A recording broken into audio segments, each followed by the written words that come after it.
This is one of those cases that makes you realize how someone can escape literal war, move across the world for safety, and still lose their life in a way that's so horrible, unimaginable, and honestly was preventable. This is the story of 23-year-old Iryna Zarutska. Quick disclaimer that I'm just a girl, I'm not a lawyer, and all this information is publicly available. Iryna grew up in Kiev, Ukraine. I hope I'm saying that right. She was bright, young, ambitious. People said that she just had this warmth about her. She had a spark that drew people into her.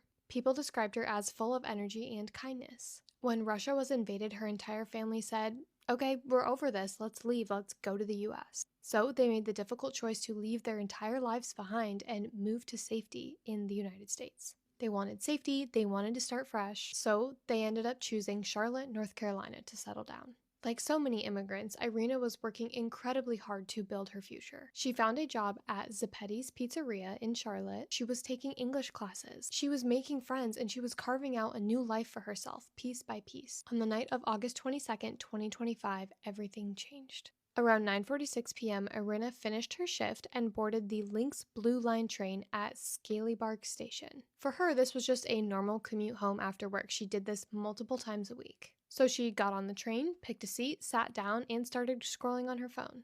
Like she always did, like every passenger does. And sitting right behind her was 34-year-old DeCarlos Brown Jr., a man she did not know. They never spoke. They never even made eye contact. There was no confrontation, nothing. Only 4 minutes into the ride, DeCarlos randomly stood up, pulled a sharp weapon from his pocket, Mia 3 times, and then once fatally to the neck, ending her life. Keep in mind, this was on a public train. There were many witnesses. You can see in the security footage. It was not just the two of them in that train car. There were so many people there. So after she was attacked, she grabbed her neck right away in an attempt to stop the bleeding and was slumped over. She eventually collapsed, and other passengers tried helping her, but she ended up passing away on the floor of the train.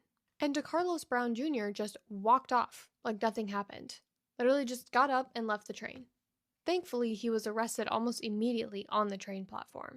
So, who is this guy, and what was he even doing on the train? Turns out, DeCarlos had a lengthy criminal record. We're talking larceny, breaking and entering, and robbery. He'd also been diagnosed with schizophrenia. In the past, he had made delusional 911 calls, claiming bizarre conspiracies. But despite all of the warning signs and the red flags, he was still free, still out in public, and had access to a sharp weapon. And the only reason the world knows what exactly went down is because of the security footage on the train. The surveillance video shows Iryna boarding the train, sitting down, DeCarlos Brown sitting right behind her, and then it shows the moments of the attack. It's haunting, and when it was released to the public, it went viral. I remember seeing it on my For You page, and my jaw dropped. Not only the community of Charlotte, but the entire country was outraged on how this even happened. How was this criminal out walking free? How was the train not safe enough for a young woman coming home from work to board it and get from point A to point B safely? Thankfully, DeCarlos Brown was charged with first-degree murder in state court.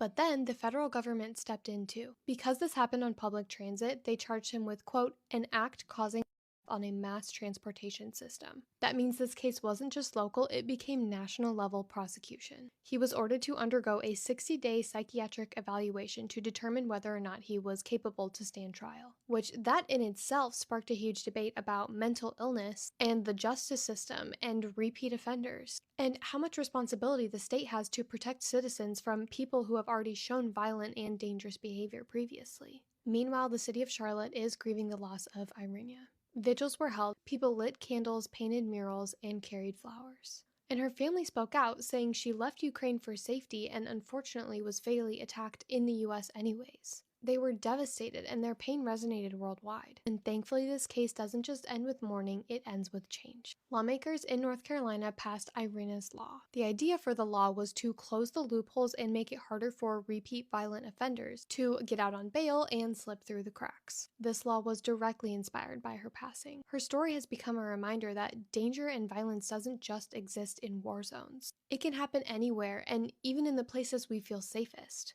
And of course, the question still lingers, how many cases like this are we going to see before there's actual change? That is all I have on this case. I would love to hear your thoughts in the comments. I post true crime videos, so if you like that type of content, follow so you don't miss my next video, and please stay safe out there because you never know what's right around the corner.